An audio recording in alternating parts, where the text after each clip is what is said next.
जौहर झारखंड अभी मेरे साथ जो हैं वो हमेशा हजारीबाग के ज़िलों में धर्म के कार्य करते रहते हैं और अभी ये जाके गिरिडीह के गांडे प्रखंड में हिंदुस्तान जिंदाबाद का नारा लगा के आए हैं।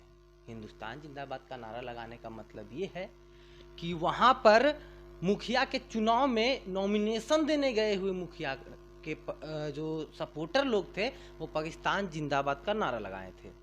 तो पाकिस्तान जिंदाबाद का नारा हिंदुस्तान में आज देखते हैं कि कहीं ना कहीं गूंजता हुआ नजर आता है।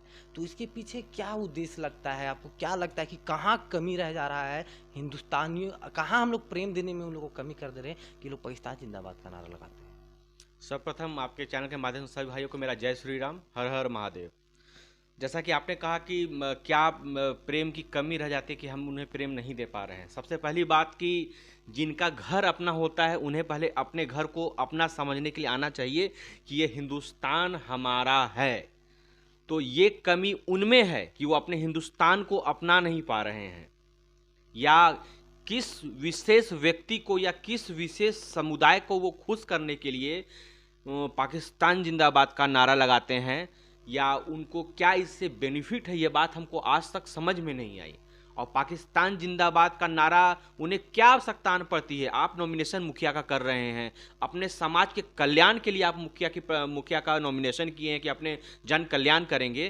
तो उस जन कल्याण करने के कार्यक्रम में आखिर आपको क्या आन पड़ी कि आप पाकिस्तान जिंदाबाद का नारा लगाएं?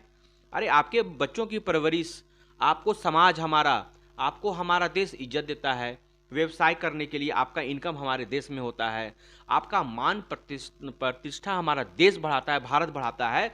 तो आखिर पाकिस्तान आपको देता क्या है जो पाकिस्तान का आप जयकारा करते हैं? वैसे पाकिस्तान का जयकारा करने वाले उन सभी नामर्दों हिजड़ों को मैं ये कहना चाहूँगा, उन दलालों को मैं ये कहना चाहूँगा कि अगर दलाली करनी है तो वो यहाँ से बोरिया बिस्तर को बांधे और अपने पाकिस्तान चले जाए, क्योंकि ये भारत है, यहाँ भारतीय रहेंगे, यहाँ पाकिस्तानी नहीं रह सकता है, और पाकिस्तानी प्रेमी के लिए हमारा देश नहीं है। तो कहीं ना कहीं आप हमेशा देखते रहते हैं कि हिंदुस्तान में पाकिस्तान जिंदाबाद का नारा लगते रहता है। तो इसमें हम प्रेम देने में कमी नहीं करते हैं, ऐसा अमन जी का कहना है। और सही में कहीं ना तो कहीं हम लोग प्रेम देने में कमी नहीं करते हैं। हम लोग अपना कठोरतापन जो होता है ना उसको कम कर लिए हैं। जो पाकिस्तान जिंदाबाद का नारा लगाते हैं हिंदुस्तान में रह के, उनके लिए क्या सजा होना चाहिए? मेरा बस चले तो जो हमारे देश का गद्दार है, हमारे देश विरोधी बोलने वाला है, उसको तत्काल वहां अगर मौत का सजा दे दिया जाए, या कोई आम आदमी उसको वहां पे जान से मार देता है, तो जैसे कहते नहीं है कि अपना जान बचाने के लिए अगर किसी 10 आदमी का भी आप मर्डर कर दो तो आपका कहा जाता है कि अपना जान बचाना सब सर्वोपरि है, उसके लिए 10 लोग का मर्डर भी करना पड़े तो आपका कोई पाप नहीं है, आप पे कोई कानून नहीं होता है। उसी तरह हमारे देश के बारे गंदी बातें बोलने वाला, हमारे देश विरोधी नारा लगाने वालों को उसी वक्त वहां मौत का सजा दे देना चाहिए। समाज के तरफ से उसे दंडित करना चाहिए। ये कानून हाथ में लेना नहीं है, अपने देश को बचाना है। जिस तरह से अपना जान बचाने के लिए 10 लोगों को मार जाता है, उसे अपने देश का इज्जत को बचाने के लिए, अपने देश का जो गर्व है उसको बनाए रखने के लिए अगर वैसे हरामियों को तत्काल मौत दे दिया जाए तो मेरे हिसाब से कोई गलत नहीं है। देखिए, उनको हरामी कहना बहुत सही बात है, क्योंकि जो हराम का खा के, हिंदुस्तान का हराम का खा के और यहीं का नमक हलाली नहीं कर पाते हैं, ऐसे ही लोगों को हरामी कहा जाता है। और उनको हरामी कहना बहुत सही है। अमन जी, मैं आपके इस कार्य को बहुत मतलब सराहता हूँ कि आप अकेले हजारीबाग से गिरिडीह में जाके और पूरा कल का कार्यक्रम आपने कैसे किया, वो हमारे जनता को पूरा उसका जो होता है ना कि छोटा सा संक्षेप इन लोग को समझाया कहें कि आप वहाँ गए तो किस प्रकार की कठिनाइयाँ आई, फिर क्या सोचा था आपने, कब इस बात का निर्णय लिया कि वहाँ जाना चाहिए और क्यों जाना चाहिए। जैसे कि वो वायरल वीडियो मेरे पास में आया जो मुखिया प्रत्याशी थे उनका पाकिस्तान जिंदाबाद नारा लगाने का, देखते ही मन बहुत दुखी हुआ। लगा कि तत्काल उसके साथ मैं क्या कर दूं, मतलब बहुत अंदर से मैं गुस्सा आया, एकदम आक्रोश भर गया पूरा शरीर में। उसके बाद तुरंत मैंने वहाँ के थाना प्रभारी से मैंने बात की, वहाँ से जानकारी ली। उनको मैंने सख्त होकर बोला कि प्रभारी महोदय क्या चल रहा है आपके क्षेत्र में। तो उन्होंने कहा 5 लोगों की गिरफ्तारी हो गई है सर, और बाकी 50 नामजद फरार हैं। बोले आखिर 50 लोग एक साथ फरार कैसे हैं? आप लोग कर क्या रहे हैं, इस पर काम कीजिए। उसके बाद मैंने तुरंत सोचा कि वहाँ की पब्लिक क्या कर रही थी, वहाँ की जनता क्या कर रही थी, कैसे सुन ली पाकिस्तान का जयकारा। तो मैंने ये प्रण लिया कि मैं हजारीबाग से जाकर के वहाँ की जनता से मिलूंगा, वहाँ का जाकर के भारत माता का जयकारा का उद्घोष करूंगा। जो पाकिस्तान का उन लोग उद्घोष करके उस जगह को गंदा कर दिया था, उसको शुद्ध करने गया था, वहाँ के लोगों को जगाने गया था, ताकि वो लोग, वहाँ के लोग एक बार ये सोचे कि अरे देखो बंदा हजारीबाग से उठ के गिरिडीह के लिए आया है, हम लोग तो गिरिडीह के हैं, और हमारे जगह अगर ऐसा हो रहा है, पाकिस्तान जिंदाबाद नारा, हमारा क्या स्टैंड होना चाहिए था। अब मुझे पूर्ण विश्वास है कि आज के बाद गांडे में कोई हिम्मत नहीं करेगा पाकिस्तान का जयकारा लगाने का। वहां के एक एक बच्चे में, एक एक बुजुर्ग में हिम्मत भर के आया हूं कि यदि कोई पाकिस्तान का जयकारा करता है उसको वही कूट दीजिए। देखिए, पाकिस्तान का जिंदाबाद का नारा लगाने का अर्थ ये है कि आप हिंदुस्तान से गद्दारी कर रहे हैं। अगर आपका पिता पाकिस्तान है तो आप पाकिस्तान चले जाइए। अगर आपका कर्ता धर्ता विश्व विधाता पाकिस्तान है तो आप पाकिस्तान चले जाइए। और यहाँ के हिंदू संगठनों ने, या फिर कहें कि आरएसएस के मुखिया ने भी कहा था कि आप पाकिस्तान चले जाइए, टिकट हम करवा देंगे। तो आज हिंदुस्तान में जागरूकता फैलाने की जरूरत है। हम पाकिस्तान जिंदाबाद का नारा क्यों सुने, क्यों उस कुत्ते जैसे नक्शे वाले का हम लोग नारा सुने। और आपको वहां पर जाने के बाद क्या कुछ मुश्किलों का सामना करना पड़ा क्या? मुझे मुश्किलों का सामना नहीं करना पड़ा, क्योंकि मैं पहले से दृढ़ निश्चय था, चाहे जो हो, चाहे मेरे साथ जो परेशानी आई, मैं अपने भारत माँ का उद्घोष करके आऊँगा, जयकारा करके आऊँगा, तिरंगा को लहरा के आऊँगा। तो पहले जब मैं जहाँ से वो मुर्दाबाद का नारा लगाए थे, बिल्कुल उसी जगह से मैंने जिंदाबाद का नारा लगाना स्टार्ट किया।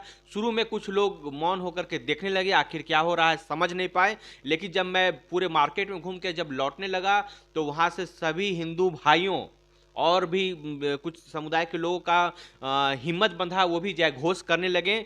और वहाँ पे कई लोग को, मेरा लाइव अगर आप देख लीजिएगा, उसमें कई लोग आपको ऐसे पाए जाएंगे जो कि मौन खड़े, मैं जाके बोल रहा हूँ वंदे मातरम, वंदे मातरम, उनके मुंह से एक बार भी वंदे मातरम नहीं निकला। मैं बहुत इस बात से दुख हुआ, लेकिन उस जगह में झगड़ा करने नहीं आया था। चलिए, कम से कम मान लीजिए 100 लोग से, मगर 100% लोग वहाँ पे थे, तो उसमें मेरा करीब 85% लोगों ने साथ दिया। उन्होंने जय घोष किया, बच्चों ने जय घोष किया, माता बहनों ने जय घोष किया। लेकिन कुछ 15% लोग थे जो मौन खड़े थे। हमारे लाइव वीडियो में आप उस चीज़ को देख सकते हैं और आप समझ सकते हैं कि वो कौन लोग थे। अब बात ये है कि आप वंदे मातरम क्यों नहीं बोलेंगे, आप भारत माता की जय या फिर हिंदुस्तान जिंदाबाद का नारा क्यों नहीं लगाएंगे। इस पर मैं आपको एक विचार रखना चाहूँगा, ये मेरा पर्सनल विचार है कि हिंदुस्तान में आप रहते हैं तो हिंदुस्तान का जयकारा करना पड़ेगा। जैसे आप घर में रहते हैं तो बाप का इज्जत करना पड़ता है, वैसे ही ठीक बच्चा लोग जो होता है, छोटा छोटा बच्चा लोग जो होता है, उसको जब पिताजी मारते हैं तो ये सोचता है कि अभी मेरा हाथ में चाकू रहता तो अपना बाप को घोंप देते। वैसे ही यहाँ के जो पाकिस्तान जिंदाबाद का नारा लगाते हैं वो वैसे ही बहके हुए बच्चे हैं जो पाकिस्तान जिंदाबाद का नारा लगाते हैं। और वो बहके हुए नहीं है, साजिश है इसके पीछे। क्या लगता है, कुछ साजिश चल रहा है? क्योंकि पूरे भारत में कहीं ना कहीं, झारखंड में पहली बार हमने सुना है कि पाकिस्तान जिंदाबाद के नारा लगा है। आज विभिन्न जगहों पर आप सुनते रहिए, कहीं पाकिस्तान जिंदाबाद का नारा लग रहा है, कहीं भारत तेरे टुकड़े होंगे इंशाअल्लाह इंशाअल्लाह जैसे जब नारा लगता है तो कहाँ पे वहाँ जो नारा लगाते रहते हैं वहाँ पर तो सुनने वाले भी होंगे, तो सुनने वाले आखिर मौन क्यों रह जाते हैं? देखिए, यहाँ जो भी लोग, ऐसे लोग हैं, उनको एक विशेष टीम के तहत गाइड किया जा रहा है और उन लोगों को बहकाया जा रहा है अपने देश के प्रति, उन्हें भ्रमित किया जा रहा है, उन्हें ये बताया जा रहा है कि तुम्हारा कोई करता धरता है तो वो पाकिस्तान है। और जो पाकिस्तान खुद अपना आप को नहीं चला पा रहा है, जिसका कुत्ता जैसा खुद शकल है, वो यहाँ का क्या करे धरेगा जी? वो तो बात बिल्कुल कर रहे हैं, जिसका खुद का अपना कर रहे हैं कि पजामा तक फटा हुआ है, वो दूसरा को पैंट और जीन्स कहाँ से पहनाएगा। बिल्कुल सही बात है। लेकिन मैं ये कहना चाहूँगा, जिहादी मानसिकता वाले, आतंकवादी मानसिकता वाले, देशद्रोही मानसिकता वाले यदि मेरे जैसे आम इंसान के सामने मिलेंगे और अपनी मानसिकता को जाहिर करेंगे तो उन्हें ख़त्म करने में मुझे एक पल का भी मुझे देरी नहीं लगेगा, चाहे इसके लिए मुझे भारत सरकार किसी तरह का भी सजा क्यों नहीं सुना दे, फांसी क्यों नहीं सुना दे, मैं जिहादियों को, आतंकवादियों को, देशद्रोहियों को अकेले काट दूंगा। ये मेरा मानसिकता है। देखिए, बात क्या है कि आज ये भारत माता की जय का नारा लगा के आए हैं वहां जहां पर पाकिस्तान जिंदाबाद का नारा गूंज रहा था। आज इन लोगों के साथ खड़े होने का जरूरत है। आज आपको जरूरत है कि जहां राष्ट्र खड़ा रहे वहां खड़ा रहे, पक्ष ना विपक्ष। राजनीति से उठ के जब राष्ट्र प्रेम आप कीजिएगा, तब कहीं ना कहीं हमारा भारत फिर से विश्व गुरु बन पाएगा। सही है कि गलत है? बिल्कुल बिल्कुल। और अब आपसे मेरा कुछ कड़ा सवाल कि आप भगवा वस्त्र पहने हुए थे और हाथ में तिरंगा झंडा लिए हुए थे, तो क्या भगवा वस्त्र पहनने वाले ही देश प्रेमी होते हैं? क्या आप कोई और वस्त्र पहन के वहां नहीं जा सकते थे क्या? एक्चुअली मैं आपको ये बताना चाहूँगा कि मैं सनातन धर्म का सनातनी हूँ मैं, और हमारे सनातनी में हमारा भगवा को जो है विशेष दर्जा दिया गया है। ये हमारा कल्चर है। तो सबसे पहले हमारा कल्चर है, हमारा राष्ट्र है, तो अपने राष्ट्र का जय घोष अपने कल्चर में मैं करना चाहता था, क्योंकि सनातन एक ऐसा धर्म है, इससे पुराना ना कोई धर्म है, ना इससे कोई पवित्र कोई धर्म है। हमारा सनातन धर्म, हमारा हिंदू धर्म जो है, इससे पवित्र कोई धर्म नहीं है। हम अपने धर्म को बहुत पवित्र मानते हैं, और सनातन धर्म से ही जितने धर्म निकलते आए, समझ गए बात को। तो मैं ये बताना चाहता था कि देख लो, एक सनातनी तिरंगा उठा लिया है। सनातनी भगवा ही नहीं, सनातनी तिरंगा भी उठाता है, क्योंकि उसके लिए सबसे सर्वप्रथम उसका तिरंगा झंडा है। तो सनातनी तिरंगा जब उठा लेगा तो बच्चों में ये होगा, देखो ये लड़का जब ये भगवा वस्त्र पहनने में उसको शर्म नहीं है। मैं मोटिवेट भी करना चाहता था वहाँ के लोगों से कम हफ्ता में, महीना में एक बार भगवा वस्त्र पहन के देखिए। भगवा पहनने में एक अलग सा एक हम लोग में ऊर्जा आता है, पॉजिटिविटी बढ़ती है, अंदर से कॉन्फिडेंस लेवल बढ़ता है। उस काम को बहुत अच्छे सफलपूर्वक मैं कर पाऊँ, वो भगवा वस्त्र मुझे ताकत दिया। मैं पहना, उस रोड पे चल करके उन लोगों को मोटिवेट करने का मुझे ताकत जो दिया, ये मेरा भगवा वस्त्र दिया। इसलिए मैंने भगवा धारण किया, अपने आप को शक्तिमान बनाया और तिरंगा झंडा को पूरे गांडे में लहराया और जय घोष किया। तो भगवा वस्त्र पहनने से इनको पॉजिटिव एनर्जी मिलती है, जो काम करते रहते हैं उसमें शक्ति मिलती है इनको, और शक्ति के कारण ही ये भगवा वस्त्र पहनते हैं। आप पहले भी हजारीबाग के रामनवमी में जब राजनीति तेज हो गई थी और पूरे हजारीबाग में मंगला जुलूस पर बैन लगा दिया गया था, रामनवमी के 10वीं एकादशी जुलूस पर बैन लगा दिया गया था, तब आप झंडा चौक पर भी जाके जय श्री राम का नारा लगाए थे। तो कभी कभी आप जय श्री राम का नारा लगाते हुए अपनी संस्कृति को बचाने का परिचय देते रहते हैं, और कभी कभी राष्ट्र को बचाने के लिए, राष्ट्र के लोगों को जगाने के लिए वंदे मातरम और भारत माता की जय के नारा के साथ लोगों के बीच में जाते हैं। तो आपको क्या लगता है कि इस काम को आप कब तक करेंगे, और इसको आपको किनकी सहायता चाहिए इसमें? क्या है कि एगो कहावत आप सुने होंगे कि अकेला चना भाड़ नहीं फोड़ सकता है, तो किनकी सहायता चाहिए होगी आपको?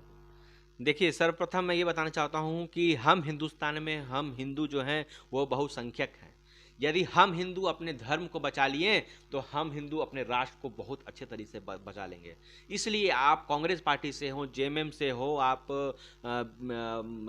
भारतीय जनता पार्टी से हो, आप तृणमूल कांग्रेस से हो, और विभिन्न पार्टियों से हो, जो भी हिंदू है, मैं हर हिंदू को जोड़ने का काम कर रहा हूं, हर हिंदू को जोड़ना चाहता हूं, हर हिंदू को एक मंच पे लाना चाहता हूं कि अपने प्रभु श्री राम के लिए अगर कोई आवाज उठाता है तो आप किसी भी पार्टी, तृणमूल कांग्रेस के ही क्यों नहीं हो, आप खड़ा होकर के बोले कि हमारे प्रभु श्री राम है, इसका अगर तुम बेइज्जती करोगे तो तुमको यहीं पर दफन कर देंगे। हमारा संस्कृति को तुम ठेस नहीं पहुंचा सकते हो। हमारा जब संस्कृति, हमारा जब धर्म बचा रहेगा तो हमारा राष्ट्र जो है बहुत ही आगे जाएगा और हम लोग विश्व गुरु पक्का बन जाएंगे। और ये बात आपने सही कहा कि अकेला चना भाड़ नहीं फोड़ता है। तो मैं अकेला जो रामनवमी में निकला था, ये संदेश देने के लिए निकला था कि यदि आप में राष्ट्रभक्ति है, यदि आप में अपनी देश के प्रति भावना है, आगे आप अपने प्रभु श्री राम के प्रति अगर आप में प्रेम है, तो आपको किसी की आवश्यकता नहीं है, मेरी तरह आप भी निकल चलो। आपको देख के कोई और निकलेगा, उसको देख के कोई और निकलेगा, और इस तरह से एक भीड़ निकलेगी, वो जो कि हिंदुओं की भीड़ होगी, कट्टर हिंदुओं की भीड़ होगी, जो अपने हिंदुत्व के लिए आगे निकलेगा। और मैं अभी भी मैं बराबर पोस्ट करता हूं तो मैं एक बात लिखता हूं कि हिंदू भाइयों, मैं आपका इंतजार कर रहा हूं। मैं सभी हिंदू भाइयों का इंतजार कर रहा हूं। मेरा किसी तरह से कभी भी ये मानसिकता नहीं है पॉलिटिकल की राजनीति करने का। मेरा मानसिकता बस है अपने देश का सेवा करने का और खास करके अपने धर्म को आगे लेके जाने का। जो लोग किसी कारणवश से हमारे धर्मांतरण कर लिए हैं, सनातन धर्म को छोड़ दिए हैं, वैसे लोगों को मोटिवेट करने का, वैसे लोगों को अपनी संस्कृति से अवगत कराने का और उनके घर वापसी करने का मेरा लक्ष्य है। मैं आपके चैनल के माध्यम से सभी हिंदू भाइयों को बोलना चाहूँगा, मेरा व्हाट्सअप नंबर है 9708518498। फेसबुक के माध्यम से या किसी माध्यम से आप हमसे जुड़िए, हमसे मिलिए। मैं आप सभी हिंदू भाइयों का हाथ जोड़कर स्वागत करता हूं, क्योंकि यदि आपका समूह हमारे साथ जुड़ेगा तो हम लोग मिल करके अपने राष्ट्र के लिए, अपने हिंदू धर्म के लिए काम करेंगे और अपने देश को विश्व गुरु बनाएंगे। और जी हाँ, हम बहुसंख्यक हैं, हम हिंदू अपने इस भारत को हिंदू राष्ट्र घोषित करेंगे। देखिए, हिंदू राष्ट्र घोषित करने का जब बात करते हैं तो कहीं ना कहीं समस्या ये देखने में आती है कि जो अल्पसंख्यक हैं यहाँ के, वो कहते हैं कि हमने भी देश आज़ाद करवाने में अपना सहयोग दिया है, हम नहीं होते तो शायद तुम अभी भी अंग्रेज के गुलाम होते। इस पर आप क्या सोचते हैं? सबसे पहले मैं ये बताना चाहूँगा कि यहाँ पे मुख्यमंत्री का चुनाव होता है या विधायक का चुनाव होता है, सांसद का चुनाव होता है, जीतता वही है जिसको वोट ज़्यादा पड़ता है। हम बहुसंख्यक हैं, ये हमारा डिमांड है, ये हमारा हक है कि हमें हिंदू राष्ट्र चाहिए। क्योंकि तो इसीलिए तो कहीं ना कहीं संविधान को बनाया गया था, और कहीं इसकी अखंडता टूट नहीं जाए इसीलिए संविधान का स्थापना किया गया था। तो ये कहीं ना कहीं तो संविधान के विपरीत हो जाएगा। नहीं, देखिए, मैं क्या है कि संविधान के विपरीत मैं नहीं हूँ। संविधान जो भी बना ठीक बना।